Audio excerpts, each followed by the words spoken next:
ओम यथाग्निर्दाहिका शक्ति रामकृष्णे स्थिता ह्या सर्वविद्यास्वरूपां शारदां प्रणमाम्यहम्।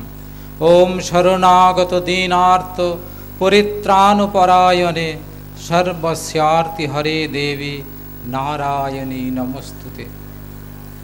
मंचे उपविष्ट এই সভার সভাপতি পূজ্যপাদ স্বামী নিত্যস্থানন্দজি মহারাজ, অন্যতম বক্তা স্বামী রীতানন্দজি মহারাজ ও সামনে যারা এখানে উপস্থিত হয়েছেন প্রণম্য ও পূজনীয় মহারাজবৃন্দ, ব্রহ্মচারী ভাইরা।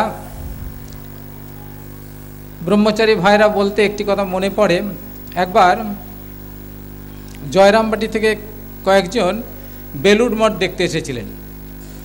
তারা জয়রামবাটি ফিরে গিয়ে খুব উচ্ছ্বসিত মাকে বলছেন বেলুড় মঠের কথা। বলতে বলতে বলছেন, মা বেলুড় মঠ কি সুন্দর, বেলুড় মঠের গরুগুলো কি সুন্দর। এই শুনে মা একটু মর্মাহত হলেন, একটু কষ্ট হলো তার। তিনি বললেন যে বেলুড় মঠে এমন ফুলের মতো ব্রহ্মচারীরা ঘুরে বেড়ায়, দেখতে পেলে না, গরু দেখতে পেলে? তো মায়ের সেই ফুলের মতো ব্রহ্মচারী, তাদেরকে আমি স্নেহ ভালোবাসা জানাই। আর যেহেতু তারা ভবিষ্যতে রামকৃষ্ণ মিশনের সন্ন্যাসী, সেজন্যে তাদেরকে আমি শ্রদ্ধা নমস্কারও জানাই। আর এখানে শ্রীরামকৃষ্ণ মা শারদার ভক্তবৃন্দ এখানে উপস্থিত হয়েছেন, মায়ের ছেলে মেয়েরা, তাদেরকেও সকলকে আমি আন্তরিক শ্রদ্ধা নমস্কার জানাই। আজ একটি মহা পুণ্য দিন, পুণ্যতিথি। এই পুণ্যতিথিতে শ্রী শ্রী মা শারদা দেবী, যিনি জগৎ জননী মহামায়া, তিনি আবির্ভূত হয়েছিলেন বাঁকুড়া জেলার একটি ছোট্ট গ্রাম অজপাড়া গাঁ জয়রামবাটিতে। কিন্তু মায়ের জন্ম হওয়ার পরে এখন সেই জয়রামবাটির চেহারা পাল্টে গেছে। জয়রামবাটির মাটি এখন চন্দনের মতো, জয়রামবাটির মাটি চন্দন সমান।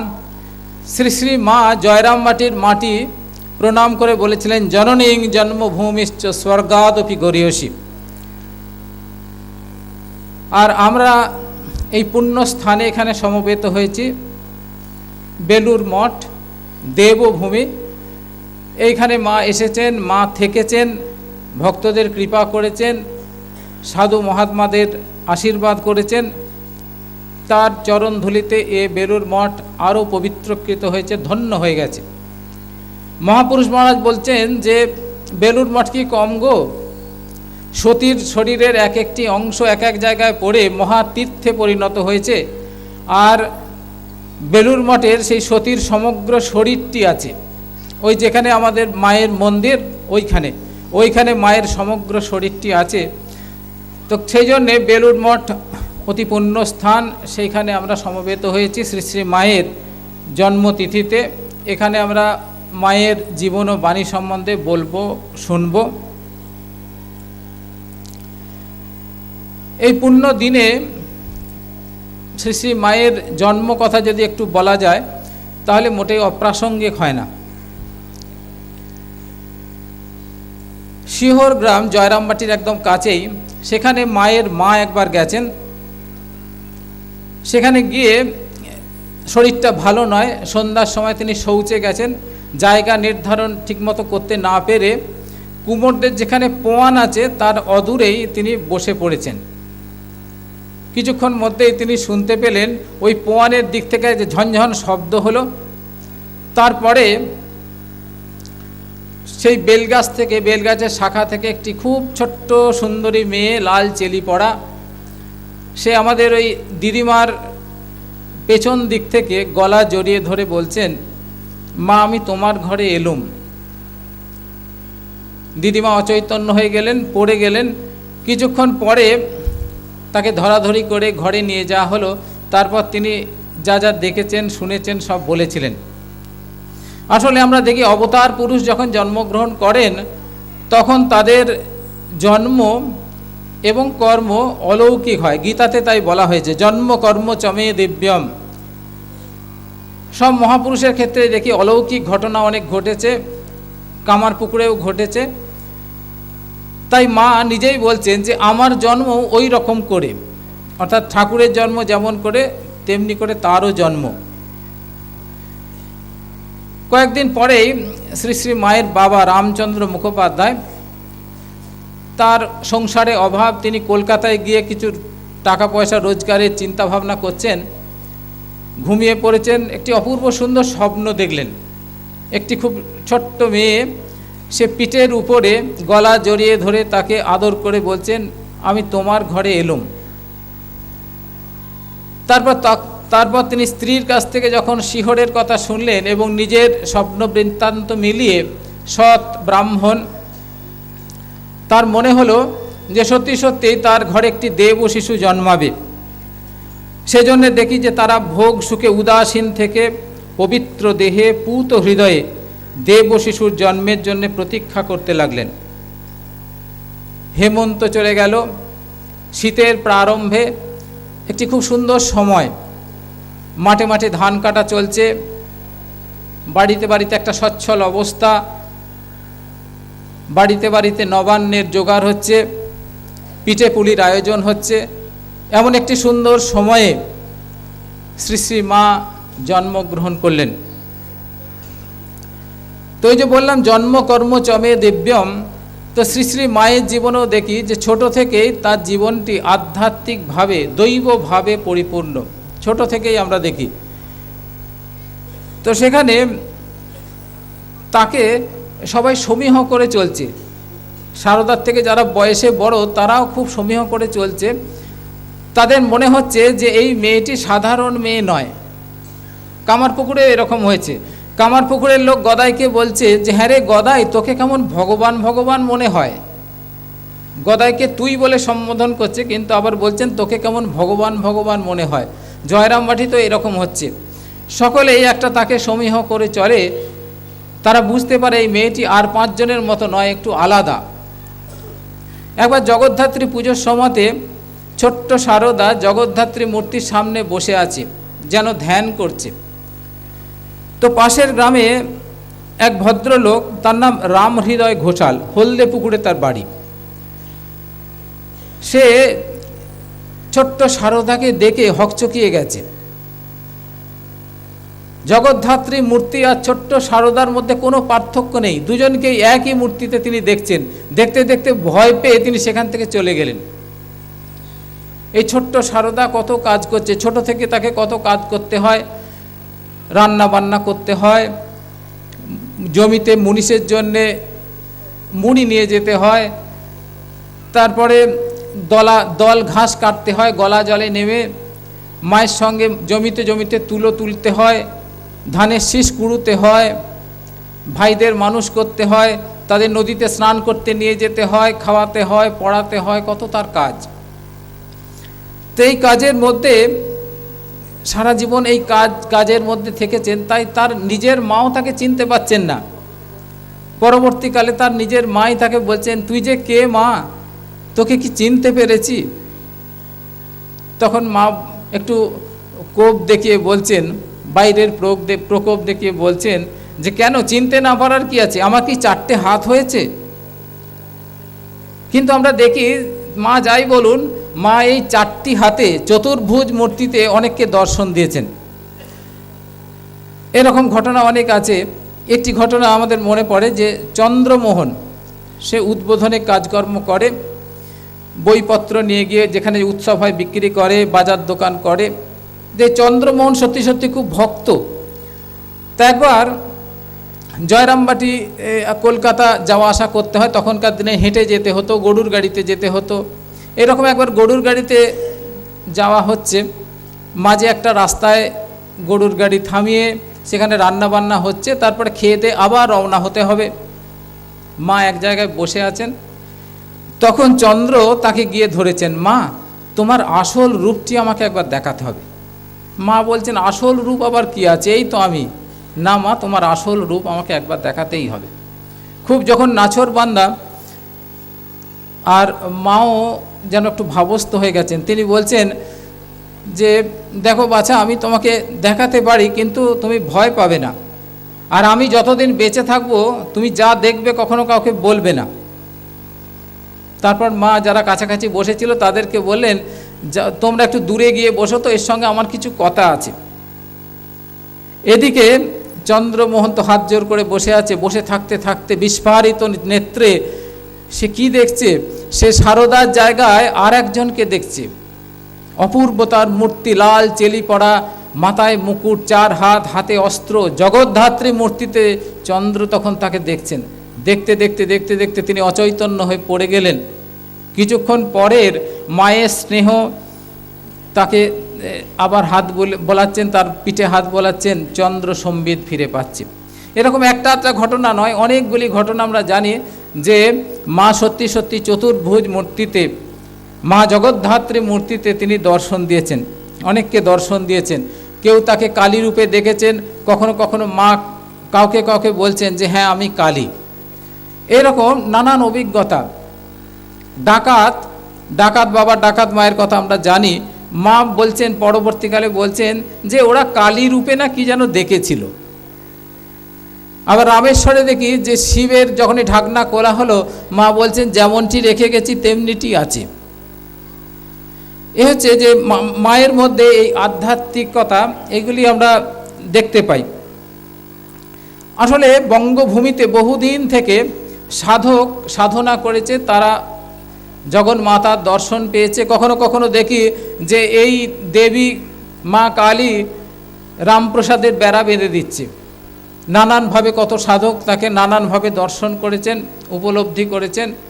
তাকে কালী, দুর্গা, লক্ষ্মী, সরস্বতী, মনসা, শীতলা কতভাবে আমরা পুজো করেছি, কিন্তু তখনও রক্ত মাংসের দেবীকে আমরা তখনও পর্যন্ত পাইনি। তারপরে আমরা শ্রী শ্রী মাকে পেলাম। সেই মা হচ্ছেন যে জন্ম জন্মান্তরের মা, রক্ত মাংসের একবার জীবন্ত মা, তিনি আমাদের ঘরে এসে জন্মালেন। তো এই যে ভগবান জন্মগ্রহণ করছেন, যিনি নিরাকার, যে ভগবান নির্গুণ নিরাকার, তিনি মানুষ হয়ে জন্মগ্রহণ করেন। উপনিষদ বলছেন উপাসকানাং কার্যার্থং ব্রহ্মণো রূপকল্পনা। উপাসক দিগের প্রয়োজন নির্বাহের জন্য নির্গুণ নিরাকার ব্রহ্ম রূপ পরিগ্রহ করিয়া থাকেন। গীতাতেও বলছেন যে যথামাং প্রপদ্যান্তে, এই শ্লোক স্বামীজি চিকাগো বক্তৃতায় বলেছিলেন, যে যথামাং প্রপদ্যান্তে তাং তথৈব ভজাম্যহম মম বর্তমানুবর্তন্তে মনুষ্যা পার্থ সর্বস্ব। যে ভক্ত যে রূপে আমার শরণ লইয়া থাকে, আমি সেরূপ ভাব অবলম্বনেই তাহার অভীষ্ট পূর্ণ করি। চণ্ডীতেও এ কথা বলা হচ্ছে। চণ্ডীতে বলছেন এবং ভগবতী দেবী সা নিত্যাভি পুনঃ পুনঃ সম্ভূয় কুরুতে ভূপ জগত পরিপালনম। হে রাজন, সেই ভগবতী জন্মাদি শূন্য হইলেও পুনঃ পুনঃ এই রূপে আবির্ভূত হইয়া জগতের পরিপালন করেন। তো সেই জন্য আমরা দেখি যে ভগবান মানুষ হয়ে জন্মগ্রহণ করতে পারেন। তো এই যে আধ্যাত্মিক একটা আবেষ্টনী মাকে সব সময় ঘিরে আছে, সেটি আমরা নানান ঘটনায় দেখতে পাই।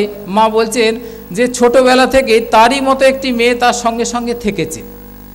মা কখনো দলঘাস কেটে খানিকটা রাখতে গিয়ে দেখছেন আরও কেউ খানিকটা কেটে রেখেছে। এরকম তিনি দেখতেন, মেয়েটি তার সঙ্গে আমোদ আহ্লাদ করতো, গল্প করতো, আবার লোকজন এসে গেলে তাকে আর দেখতে পাওয়া যেত না। তো এই সব দৈবিক ঘটনা ঘটছে। তার মধ্যে শ্রী শ্রী মায়ের সঙ্গে ঠাকুরের যে কথোপকথন, সেইগুলি এই প্রসঙ্গে খুব প্রণিধানযোগ্য। আমরা দেখি যে মাকে ঠাকুর জিজ্ঞেস করছেন, আচ্ছা তুমি কি আমাকে সংসার পথে টেনে নিয়ে যেতে এসেছো? মা বলছেন তা কেন, আমি তোমাকে ইষ্ট পথে সাহায্য করতে এসেছি। এই অপূর্ব সুন্দর কথা মা কি করে বললেন জানি না। তিনি তো তথাকথিত শিক্ষিত নন, গ্রামের, কিন্তু এমন সুন্দর একটা ওয়ার্ড চয়েস তিনি করলেন, শব্দ চয়ন করলেন, বললেন যে তোমার ইষ্টে সাহায্য করতে এসেছি, ইষ্ট পথে সাহায্য করতে এসেছি। কার ইষ্টপথে তিনি সাহায্য করবেন? ভগবানের ইষ্টপথে তিনি সাহায্য করবেন। ভগবতী না হলে ভগবানের ইষ্টপথে কি সাহায্য করা যায়? সেই জন্যই দেখি মাকে পরবর্তীকালে একজন জিজ্ঞাসা করছেন, আচ্ছা মা, ভগবান ঠাকুর যদি ভগবান তাহলে আপনি কে? মাও বলছেন কেন, আমিও ভগবতী। তো আবার দেখি যে মা জিজ্ঞেস করছেন, মা ঠাকুরকে জিজ্ঞেস করছেন যে আচ্ছা তুমি আমাকে কি দৃষ্টিতে দেখো, কেমনভাবে দেখো? তো তখন ঠাকুর যে উত্তর দিয়েছেন সে বড় সুন্দর উত্তর। এইরকম কথা পৃথিবীতে বোধহয় জগতে পৃথিবীতে কেউ কখনো শোনেনি। তো সেইখানে বলছেন যে তদুত্তরে ঠাকুর বলছেন, যে মা মন্দিরে আছেন তিনি এই শরীরের জন্ম দিয়েছেন ও এখন নহবতে বাস করছেন, আর তিনি এখন আমার পদসেবা করছেন, অর্থাৎ সাক্ষাৎ আনন্দময়ী রূপ বলে তোমায় সর্বদা সত্য সত্য দেখতে পাই। আনন্দময়ী রূপ বলে তিনি সর্বদা সব দেখতে পান। এই তিনজন কারা? একজন হচ্ছেন যে দক্ষিণেশ্বরের মন্দিরের মা ভবতারিণী, আর একজন নহবতে তার গর্ভধারিণী আছে, তার নাম চন্দ্রমণি, আর যিনি তার পদসংবাহন করছেন, পা টিপছেন, তার নাম শারদামণি। এই তিনজনকে তিনি একই দৃষ্টিতে দেখেন। আমার মনে হয় যে এই মহাপুরুষদের জীবনে তারা এমন এমন একটা কথা বলেন যে সেই কথাটার জন্যেই তারা ভগবান বলে পুজো পেতে থাকেন। ভগবান যীশু খ্রিস্টের জীবনে যেমন দেখি যে যখন তাকে নৃশংসভাবে হত্যা করা হচ্ছে, ক্রুশবিদ্ধ করা হচ্ছে, তখনও তিনি বলছেন, father please forgive them because they know not what they do. হে ঈশ্বর, এদেরকে ক্ষমা করো, কারণ এরা জানে না এরা কি করছে। ভগবান যিশুর যদি কোনো কিছু না থাকতো, সারমন অব দ্য মাউন্ট যদি নাও থাকতো, বাইবেল যদি নাও থাকতো, এই একটা কথার জন্য যীশু খ্রিস্টকে মানুষ ভগবান বলে পুজো করত। ঠিক সেই রকম কথামৃত যদি নাও থাকতো, শ্রীরামকৃষ্ণের অন্য বাণী যদি নাও থাকতো, কেবলমাত্র যদি এই কথাটা থাকতো, তাহলেই আমরা শ্রীরামকৃষ্ণকে পুজো করতে বাধ্য হতাম। কারণ এই রকম পবিত্র মানুষ পৃথিবীতে আর কখনো কেউ দেখেনি, দেখে তো নি, শোনেও নি। এই রকম পবিত্র একটা বৈবাহিক জীবন এত পবিত্র হতে পারে, শুদ্ধ হতে পারে, এটা কল্পনারও অতীত। তো এই শুদ্ধতা, পবিত্রতা তাদের মধ্যে ছিল।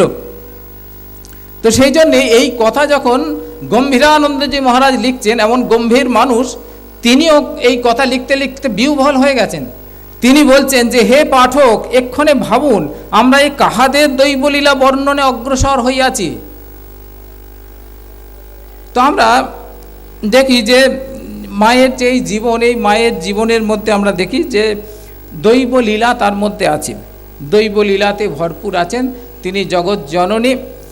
আবার ঠাকুর তাকে তো নানানভাবে নানান কথা বলছেন ও আমার শক্তি, ও কি জেসে, ও সরস্বতী, সাজতে ভালোবাসে, সরস্বতী জ্ঞান দিতে এসেছে, এইসব কথা বলছেন।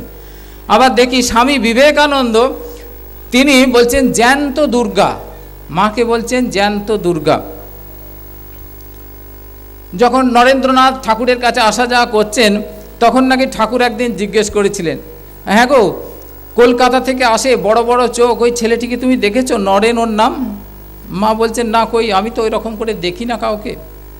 কোনো অছিলায় ঠাকুর নরেন্দ্রনাথকে পাঠিয়েছেন মায়ের কাছে। মায়ের ছেলে দেখা হয়েছে, কোথাও কিছু লেখা নেই তারা কে কাকে কি দেখেছেন, কোথাও কিছু লেখা নেই। কিন্তু আমাদের খুব ভাবতে ভালো লাগে যে সেই দিন নরেন্দ্রনাথ মায়ের মধ্যে এমন একটা কিছু দেখেছিলেন, সেই জন্য আমরা দেখি যে নরেন্দ্রনাথ শ্রীরামকৃষ্ণের সঙ্গে প্রায় যুদ্ধ করেছেন, কত তর্কাতর্কি করেছেন, শ্রীরামকৃষ্ণের সামনে মা কালীকে গালাগালি পর্যন্ত দিয়েছেন, সেই নরেন্দ্রনাথকে দেখি, সেই স্বামী বিবেকানন্দকে দেখি যে মা শারদার কাছে তিনি একদম নত মস্তকে আছেন, যা বলছেন তাই স্বীকার করছেন, কখনো তিনি টু শব্দটি পর্যন্ত করেননি মায়ের কাছে। তো সেই জন্যই দেখি যে তিনি যখন আমেরিকা যাচ্ছেন তখন মায়ের অনুমতি নিয়ে যাচ্ছেন, আবার যখন ফিরে আসছেন তখন এসে আবার মাকে প্রণাম করছেন। একজন বলছেন যে রাজার মতো চেহারা, মায়ের পায়েতে লুটিয়ে পড়ছে। আবার যখন দেখি যে মায়ের সঙ্গে স্বামীজি দেখা করতে যাবেন, গঙ্গায় জল খেতে খেতে যাচ্ছেন। কেন? বলছেন না, মা এত পবিত্র, শুদ্ধ, পবিত্র। এরকম ঠাকুরের সন্তানরা তার সম্বন্ধে এরকম বলছেন। বাবুরাম মহারাজ তো বলছেন যে, বাবুরাম মহারাজ বলছেন কি মহাশক্তি, যে বিষ আমরা খেলে সঙ্গে সঙ্গে আমাদের সব ছাড়খারে যেত, সেই বিষ মা অবলীলায় হজম করে দিচ্ছেন, এই মহাশক্তি। তিনি বলছেন যে ঠাকুরের থেকেও মায়ের আধার বড়। ঠাকুর চাপতে পারতেন না, তার এই সমাধি হচ্ছে, তো এই হচ্ছে, সেই হচ্ছে, কত কি হচ্ছে, কিন্তু মা দেখি সব চেপে চুপে রেখেছেন, মায়ের আধার বেশি। এইরকম আমরা তাদের জীবনে পাই। আবার দেখি যে মায়ের জীবনে এত আধ্যাত্মিক ভাব আছে সত্যি, কিন্তু যেটি আমরা সব থেকে বেশি দেখি সেটি হচ্ছে তার মানবী ভাব। একদম মানুষের মতো তিনি আমাদের সঙ্গে চলছেন। আসলে যদি মানুষের মতো না হতে পারেন তাহলে তো আমরা তার কাছে যেতে পারবো না। কখনো কখনো কলকাতার মানুষ জয়রামবাটিতে মাকে দর্শন করতে যাবে, তারা ভাবছে যে জয়রামবাটিতে গিয়ে তারা একটা সিংহাসনের মধ্যে একটা বেশ বেনারসি পরা একটা মাকে দেখবে, কিন্তু গিয়ে দেখতেন মা কুর্ণ কাটছেন, ঘর ঝাড়ু দিচ্ছেন, কাজ করছেন, কত কাজ করছেন, এরকম দেখতে পেতেন। তো এই মা মানুষের মতো, একদম মানুষের মতো। ন্যাড়া মারা গেছে, মা কাঁদছেন, হাউ হাউ করে কাঁদছেন। এই দেখে সবাই ভাবছে যে মা সাধারণ মানুষের মতো এত কাঁদছেন কেন। পরের দিন মহীশূরের একজন ভক্ত নারায়ণ আয়াঙ্গার তিনি এসছেন। তিনি এসে তার পরের দিন জিজ্ঞেস করছেন যে মা আপনি এত কাঁদলেন কেন? তখন মা বলছেন, কি করব বাবা, আমি সংসারে এসেছি, সংসারের ফল ভোগ করতে হবে, সেই জন্যই আমার কান্না। আবার দেখি যে তিনি একদম মানুষের মতো, তো সেই জন্যে জয়রামবাটিতে মা শেষের দিকটায় কাজকর্ম বেশি করতে পারতেন না। একটি বৃদ্ধা মহিলাকে রাখা হয়েছে, সে রান্নাবান্না করে। তো মা তাকে মাসিমা বলে ডাকতেন, খুব শ্রদ্ধা করতেন মা। এখনকার দিনের কাজের লোককে মাসি বলার মতো নয়, কিন্তু এটা মা তাকে সত্যি সত্যি শ্রদ্ধা করতেন। বিজয়া দশমীর দিন তিনি তাকে প্রণাম করতেন। তো সেই বৃদ্ধা মহিলাকে যখন প্রণাম করতে যাচ্ছেন, তখন সে বৃদ্ধা কি সুন্দর বলছে মা তুমি জগতের মা, তোমাকে সবাই প্রণাম করে, আমি কি তোমার প্রণাম সহ্য করতে পারবো মা, আমায় প্রণাম করো না। মা বলছেন তা কি হয় মাসিমা, তুমি আমার মাসিমা বলে প্রণাম করছেন। তেমনি আবার দেখি শুধু ব্রাহ্মণ নয়, অব্রাহ্মণ যদি শিক্ষিত মানুষ কেউ আসছে, তাহলে রাধু মাকু তাদেরকে বলছেন প্রণাম করতে। কেউ কেউ বলছেন আপনি যে বললেন ওদেরকে প্রণাম করতে, ওরা তো ব্রাহ্মণ নয়। মা বলছেন ব্রাহ্মণ নয় তো কি হয়েছে, এরা এত শিক্ষিত পণ্ডিত, এরা ব্রাহ্মণের সমান। তো এই রকম আমরা দেখি। তারপরে দেখি যে তার মধ্যে একটা বীরত্বের ভাবও আছে। বীরত্বের ভাবটি কীরকম না, সেই সময় স্বদেশী যুগ, তো ওই সময়তে দেখি যে একটি অন্তঃসত্ত্বা মহিলাকে অনেকটা হাঁটি এক থানাতে নিয়ে গেছে পুলিশ। এইটি শুনে মায়ের খুব কষ্ট হয়েছে এবং রেগেও গেছে। রেগে গিয়ে বলছেন একটা বেটা ছেলে সেখানে কেউ ছিল না যে দু চর মেরে পুলিশের হাত থেকে মেয়েটাকে ছাড়িয়ে আনতে পারে, এই রকম ছিল। আবার দেখি যে যখন স্বদেশী আন্দোলন এবং সবার মধ্যে একটা আমাদের সাহেবদের উপর, ইংরেজদের উপর খুব একটা কোপ একটা, তো সেই সময়তেও দেখি মা বলছেন তারাও তো আমার ছেলে। আসলে তিনি সকলের মা। আমরা দেখি যে আমজাদ মায়ের ঘরে আসছেন, রুক্ষ সূক্ষ্ম শরীর, জেল খেটে আসছে, হাতে একটা হয়তো কতকগুলো লাউ শাক আছে, কতকটা লাউ আছে।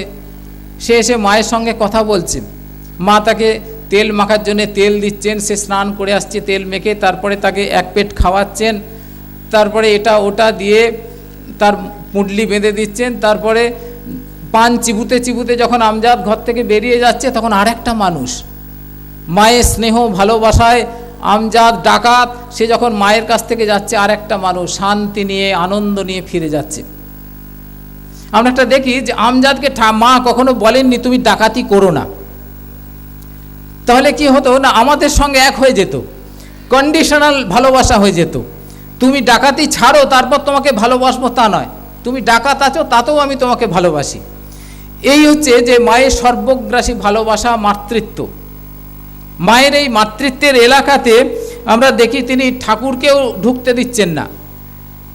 দক্ষিণেশ্বরে রান্না বান্না করে তিনি ঠাকুরকে খাবার নিয়ে যাচ্ছেন, খাবার প্রতিদিনই দিয়ে আসেন ঠাকুরকে, বসে খাইয়ে মা ঠাকুর যখন খান এটা ওটা গল্প করতে করতে মা খাইয়ে আসেন। একদিন কোথা থেকে একটি মেয়ে এসে মা খাবারটা আমাকে দাও বলে সে নিয়ে চলে গেল, গিয়ে ঠাকুরের সামনে রেখে দিয়ে চলে গেল। মা ঠাকুরের ঘরে ঢুকে দেখছেন যে মা ঠাকুর হাতটি গুটিয়ে আছেন, খাচ্ছেন না। মা জিজ্ঞেস করছেন কি হলো, খাও। ঠাকুর বলছেন, না তুমি তো জানো আমি ওর হাতের ছোঁয়া খেতে পারি না, তুমি কেন দিলে থালাটা কেন দিলে? মা তাও বলছেন, ঠিক আছে আজকে তো খেয়ে নাও। ঠাকুর বলছেন, আচ্ছা বলো আর কখনো দেবে না? মা চুপ করে গেছেন, মা স্থির হয়ে গেছেন। মা স্থির হয়ে গিয়ে ধীরে ধীরে বলছেন, তা তো আমি পারবো না ঠাকুর, মা বলে যদি কেউ এসে চায় তাহলে না দিয়ে আমি থাকতে পারবো না। তার থেকেও ভালো কথা বলছেন, দিয়ে বলছেন, তুমি তো শুধু আমার একার ঠাকুর নও, তুমি তো সবার ঠাকুর। তো এই যে তার নিজের স্বামীর উপরে তার কোনো অধিকার খাটাচ্ছেন না তিনি। তো এই যে সর্বগ্রাসী ভালোবাসা, এইটি আমরা দেখতে পাই, এবং তার মধ্যে একটা বাস্তব বোধ, এত সুন্দর বাস্তব বোধ আমরা আর কোথাও দেখি না। একবার একজন চিঠি লিখেছেন যে, মা আমি এমন চাকরি করি যে তাতে এক আধটা মিথ্যে কথা বলতে হয়, তা আমি ঠিক করেছি চাকরি ছেড়ে দেব। ব্রহ্মচারী পাশে বসে বসে তাকে চিঠি পড়ে শোনাচ্ছে। মা বললেন, লিখে দাও যেন চাকরি না ছাড়ে। ব্রহ্মচারী খুব দুর্ঘটে পড়ে গেছেন, সাধু হতে এসেছে আর একজন মিথ্যে কথা বলবে না, ভালো হওয়ার জন্য চাকরি ছেড়ে দেবে, আহা কি ভালো লোক। সে বুঝতে পারছে না মা কেন বলছেন চাকরি না ছাড়তে, কেন বলছেন। ব্রহ্মচারী তাকিয়ে আছে মায়ের দিকে, মা বুঝতে পেরেছেন ব্রহ্মচারীর মাথায় ঢুকছে না। তখন মা বলছেন যে, দেখো বাছা, এখন একটা মিথ্যে কথা বলতে হয় চাকরি করতে গিয়ে, আর চাকরিটা ছেড়ে দিলে পেটের দায়ে চুরি ডাকাতি করতে হবে, সেটা কি ভালো হবে? লিখে দাও চাকরি যেন না ছাড়ে। এই বাস্তব বোধ এইগুলি মায়ের ছিল।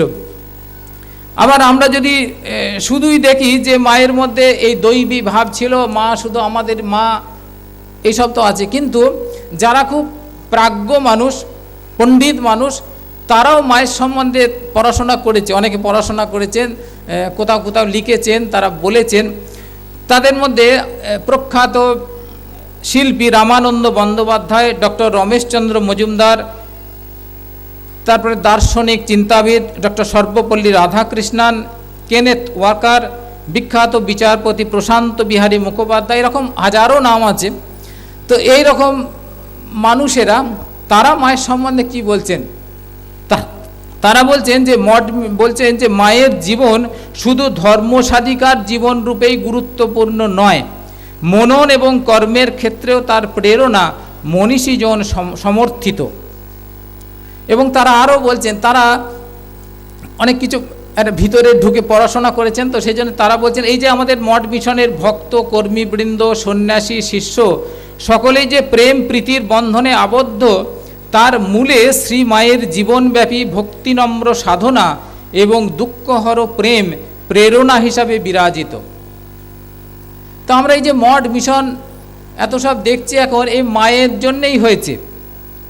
মাই ঠাকুরের কাছে প্রার্থনা করে বলছেন যে গাছতলায় থাকা সাধুত্ব অভাব নেই, ভিক্ষে করে খায় এমন সাধুত্ব অভাব নেই, তোমার নামে এসেছে আর এরকম করে ঘুরে বেড়াবে। মা প্রার্থনা করছেন ঠাকুরের কাছে। পরবর্তীকালে মা বলছেন, সেই যে ঠাকুরের কাছে প্রার্থনা করলাম তার জন্যই তো এইসব হলো। তো মায়ের প্রার্থনাতে আমাদের মোটা কাপড়ের অভাব হয় না। আপনারা ভক্তরা আসেন, তাদেরকে আমরা প্রসাদ খাওয়াতে পাই, তো সবই হচ্ছে মায়ের জন্যে। সেই জন্যেই আমরা যে কোনো পুজো অর্চা যখন হয়, তখন আমরা মায়ের নামে সংকল্প করি, পরব্রহ্ম গোত্রায়া শ্রী শারদামণি দেব্যা, এই মন্ত্রে আমরা সংকল্প বাক্য উচ্চারণ করে যে কোনো শুভ কাজ সূচনা করি এই মায়ের জন্যে। মা আমাদের সংঘ জননী। এই রামকৃষ্ণ মিশনের মাঝে মাঝে এমন দুর্দিন এসছে যখন আমাদের খুব বিজ্ঞ প্রাজ্ঞ সাধুরা পর্যন্ত বুঝতে পারছে না যে এখান থেকে বেরিয়ে আসবো কী করে, সংঘকে বাঁচাবো কী করে। মা সেই সাধুদের বুদ্ধি দিচ্ছেন, এমন সুন্দর বুদ্ধি দিচ্ছেন, এবং দেখি যে সেই বিপদ থেকে আমাদের এই সংঘকে উদ্ধার করা যাচ্ছে, বিপদ থেকে এই সংঘ রক্ষা পাচ্ছে। তিনি আমাদের সংঘ জননী, তেমনি আমাদের ভক্ত জননী, সবার মা তিনি। তাকে জিজ্ঞেস করছেন, আচ্ছা মা, আপনি এই যে পশু পাখি ইতর জীবজন্তু এদেরও মা? মা বলছে, হ্যাঁ এদেরও মা। জ্ঞান মহারাজ বিড়ালদের পেটাতেন, তো সেই জন্যে জয়রামবাটিতে রাধুর আদরে অনেকগুলি বিড়াল ছানা হয়েছে। এখন মা কলকাতায় আসবেন, সেই জন্যে মায়ের খুব চিন্তা যে কলকাতায় গেলে বিড়ালগুলোর কি অবস্থা হবে, জ্ঞান তো মেরে তাড়িয়ে দেবে, তাহলে কি হবে। তো সেই জন্যে তিনি জ্ঞান মহারাজকে ডেকে পাঠিয়েছেন। ডেকে পাঠিয়ে বলছেন, বাবা জ্ঞান, বিড়ালগুলোর জন্য চাল নিও, লোকের বাড়ি চলে যাবে বাবা, তো তারা তো গাল দেবে। গম্ভীর মহারাজ কি সুন্দর লিখছেন তারপরে, যে এতটুকুতে বিড়ালের ভাগ্য ফিরিবে না জানিয়া, এ কথাতেও নাও হতে পারে বিড়ালের ভাগ্য ফিরবে না। সেই জন্যে কি বললেন, মা বলছেন যে বাবা জ্ঞান, ওদের মধ্যেও তো আমি আছি, বিড়ালের মধ্যেও তিনি আছেন। ঠাকুর দেখেছিলেন দক্ষিণেশ্বরে ভোগ নিবেদন করতে করতে দেখলেন একটা বিড়াল এসে ভোগের অন্ন খাচ্ছে। ঠাকুর তাড়াতে পারছে না, কেন? দেখছেন ওই বিড়ালের মধ্যে মা ভবতারিণীকে দেখেছিলেন ঠাকুর। আর আজ মা বললেন আমিও বিড়ালগুলোর মধ্যে আছি। খুব সহজ অঙ্ক, মা কালীই হচ্ছেন আমাদের মা শারদা। তো এই রকম করে আমরা দেখি যে মায়ের জীবনের মধ্যে যেমন তার দেবীত্ব আছে, তার মধ্যে মানবিত্ব আছে, মানবের ভাব এইগুলি আছে খুব বেশি পরিমাণে। তিনি মানুষের মতো, একদম মানুষের মতো হয়ে আছেন, একদম মা, সকলের মা, তো সকলের মা, সত্যি সত্যিই মা। আমাদের সবার হয়ে গিরিশবাবু জিজ্ঞেস করছেন জয়রামবাটিতে। গিরিশবাবু গেছেন, তার পুত্র শোক, অসহনীয় পুত্র শোক, তাকে জয়রামবাটিতে নিয়ে যাওয়া হবে। জয়রামবাটিতে গেলে তার একটু শান্তি হবে। মায়ের স্নেহ ভালোবাসায় গিরিশবাবু শান্তি হয়েছে। বিছানাটা দেখতেন প্রতিদিন পরিষ্কার পরিচ্ছন্ন, সাদা ধপধপে। গিরিশবাবু ভাবছেন এত সাদা হয় কি করে। একদিন দেখলেন মা সেই সব পুকুরের ঘাটে নিয়ে গিয়ে সাবান দিয়ে কেচে নিয়ে আসছেন। তো এত সব দেখার পরে গিরিশবাবু বোধহয় আমাদের সবার হয়ে জিজ্ঞেস করছেন, আচ্ছা মা, আপনি কি রকমের মা? মা বলছেন, কি সুন্দর কথা মা বলছেন, কথার মধ্যে কোথাও ফাঁক নেই। তিনি বলছেন, কথার কথা মা নয়, পাতানো মা নয়, গুরু পত্নী মা নয়, সত্যিকারের জননী। সত্যিকারের জননী, সত্যি সত্যি সত্যিকারের জননী। আমাদের সাধু ব্রহ্মচারীদের অনেকের অভিজ্ঞতা আছে যে যখন তারা সাধু হতে আসে, মাকে ছেড়ে আসতে হয়, তো মাকে ছেড়ে আসতে সবারই কষ্ট হয়।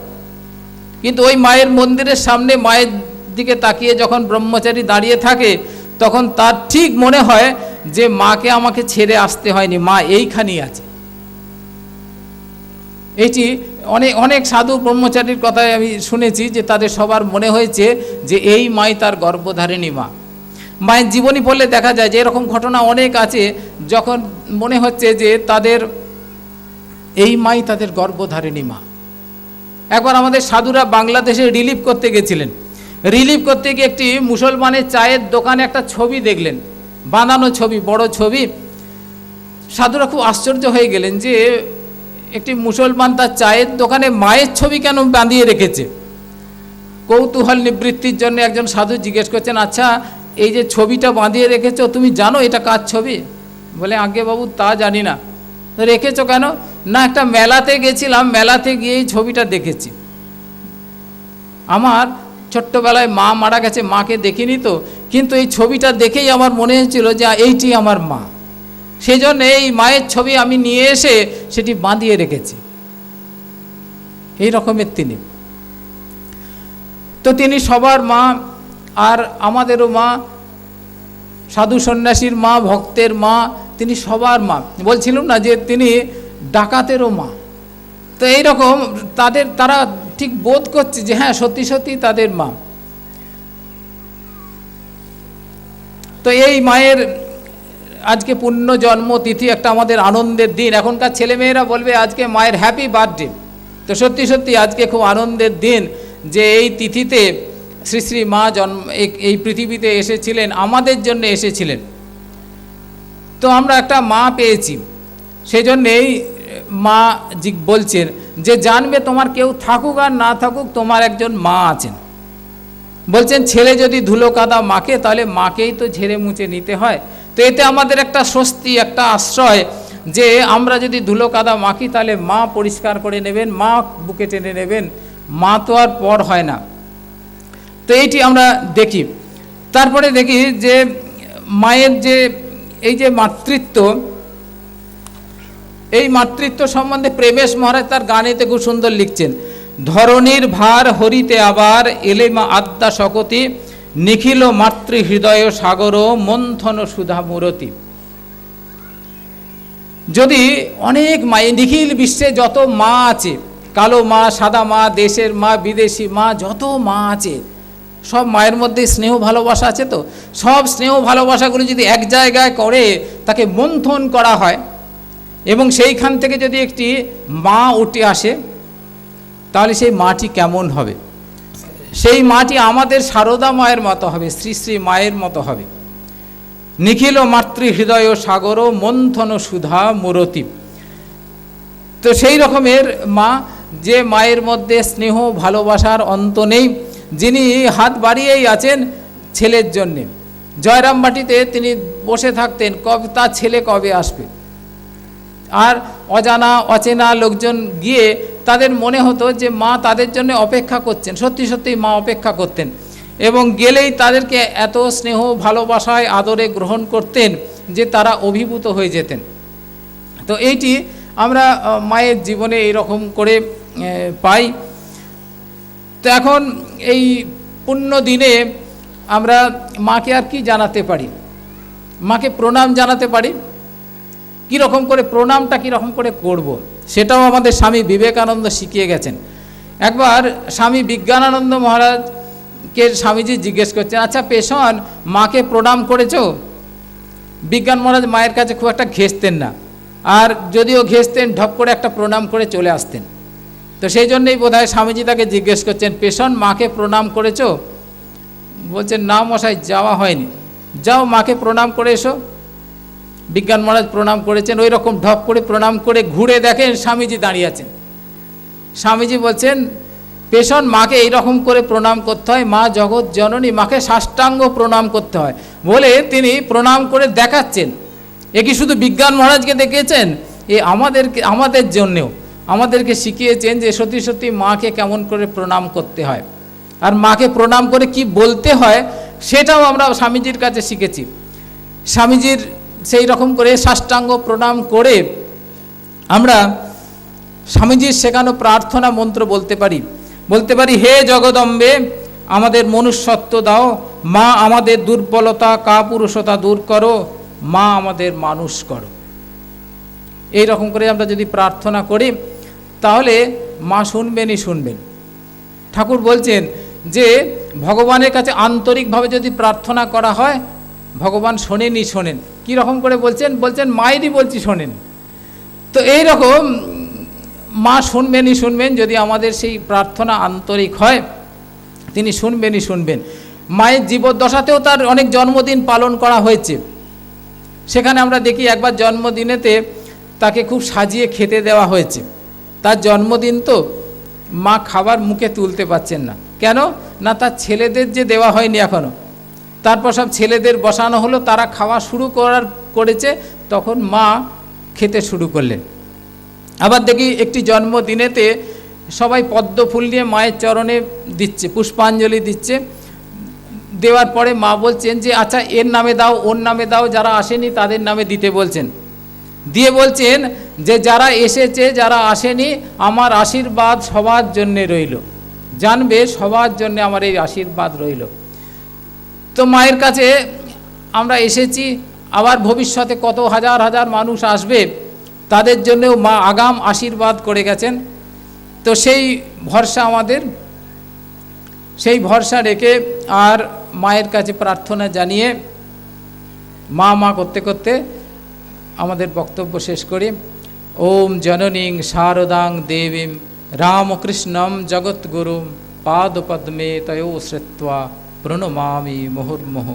ওং সর্বমঙ্গলমঙ্গল্যে শিবে সর্বার্থসাধিকে শরণ্যে ত্র্যম্বকে গৌরী নারায়ণী নমস্তুতে।